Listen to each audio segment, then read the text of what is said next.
Hey there, friends. As you all know, evil never sleeps, but it seems like the resistance is waking up a little bit. As you guys know, there's a recent law that went into effect in the state of Illinois where you had to register your banned weapons. I love that. Register your banned weapons. Well, it looks like the fine people of Illinois only registered, get this, 1%. 1% of the banned weapons in the state of Illinois were registered. That means 99% that were supposed to be registered are not. Now, to be fair, the state of Illinois is pretty much controlled nationally, federally, at that level by that dung heap that they call Chicago. Chicago is full of dingbats, nutbags, and not the most desirable. Outside of that, you have a very conservative populace throughout the rest of the state. Obviously, like many of the states out there that end up voting blue at the federal level, we are dealing with people who are overwhelmed in the rural areas of the states by the dung heaps in the more populated cities like Chicago.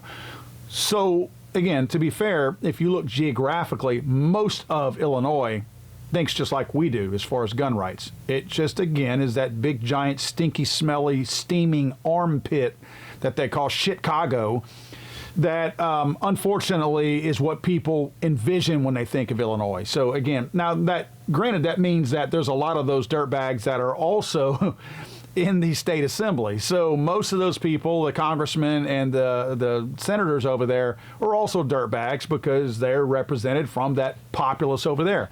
Well, it looks like some of the counties, at least the sheriffs in those counties in many parts of the state of Illinois, have refused to enforce this stupid law, this tyrannical law out there. Here's more on that story. The deadline to register a banned weapon has passed, and only 1% of Illinois gun owners complied with the law.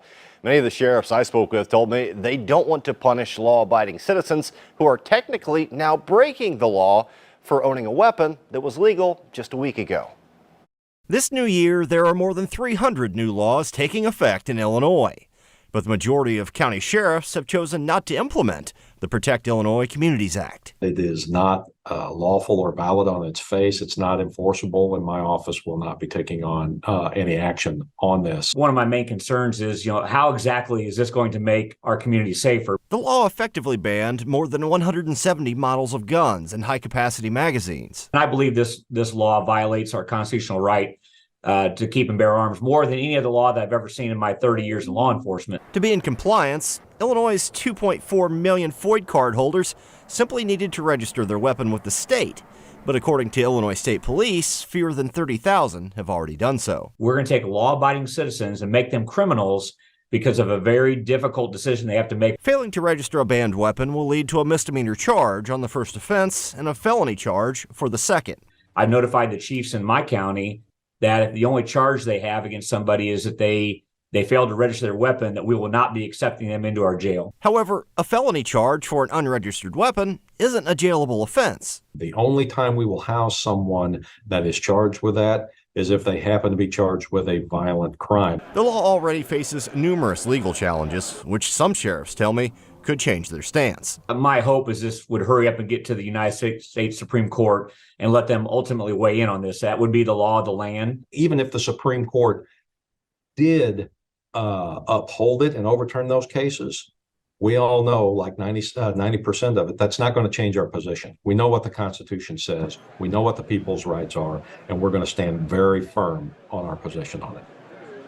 I reached out to Illinois State Police, who told me they will be enforcing the Protect Illinois Communities Act, but the decision to charge anyone is ultimately left up to individual states' attorneys. Now, kudos to these sheriffs, and let me just say this.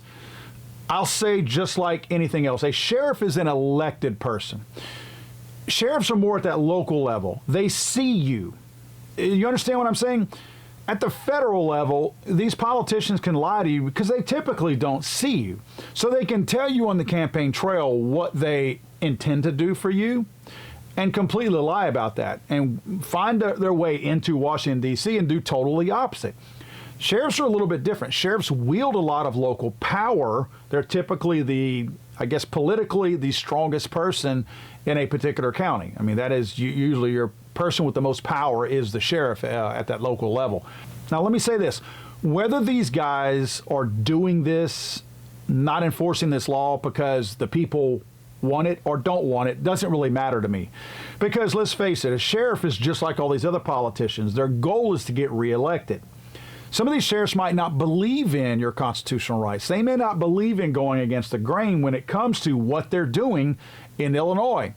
But they're backing you because they know they can't get reelected without backing you. So I don't care if these people are genuinely warming up to the Second Amendment and protecting our constitutional rights that we were born with, or if they're just doing it for political reasons. You know what? I don't care. Guess what? They're not infringing on your rights over there in Illinois right now.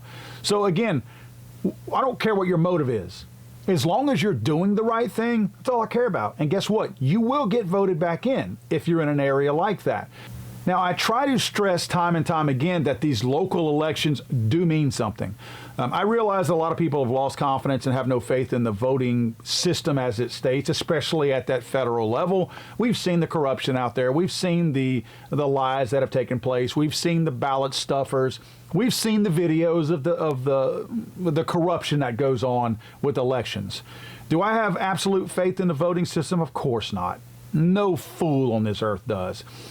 Someone who tells you that they believe in the voting system wholeheartedly and that there is no corruption, they are without a doubt benefiting from corruption. They're simply trying to get you to look the other way. So don't let people lie to you. The voting system is corrupt. However, at that local level, it's less likely to be corrupt. And again, as I stated earlier, you will see these sheriffs. You're going to see these faces in your local community. So you can approach them. That's why they're more likely to do the right thing more at that local level. So kudos to these sheriffs. I'm glad, again, for whatever reason, I don't care. As long as they are doing the right thing, that matters to me. So just put pressure on these guys if you're in those areas. If you see your state wanting to implement some kind of silly little law out there, push those local sheriffs. Reach out to them. You can call them. You can contact them. You can go in and see them.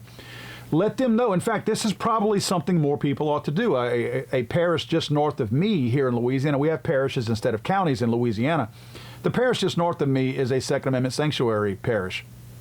I would encourage all of you out there to go to your local county commissioners, your boards, local boards. We have police, they call them police juries down here at the parish level. Go to them and tell them you want them to put in place your parish or your county to be a Second Amendment sanctuary county or parish.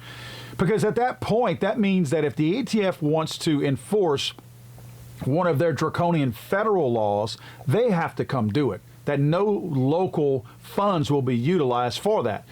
What does that mean in Illinois right now? That means that if Illinois wants to, or if at the state level, if Illinois wants to enforce any of these unconstitutional laws that they have passed, the state police have to be the one to enforce that. The state police don't have the manpower to do that. Now, I will say this. The Illinois State Police have said that they will enforce that. I want to repeat what that video said. So the Illinois State Police are still not your friends in the state of Illinois. But nevertheless, they have stated that they would. So what this boils down to is, what does it mean for the people of Illinois? If you're in a county and you're doing the right thing, you're doing your thing normally, you're good.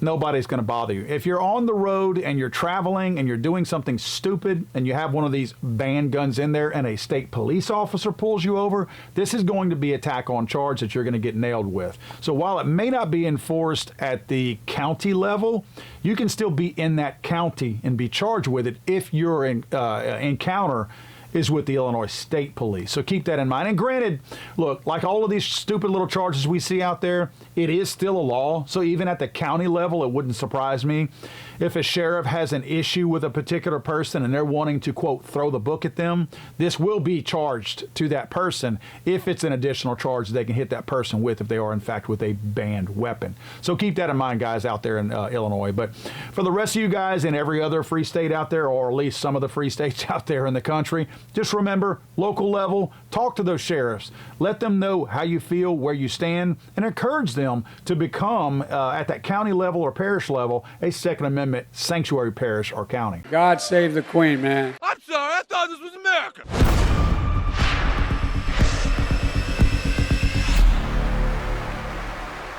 He's so horrible!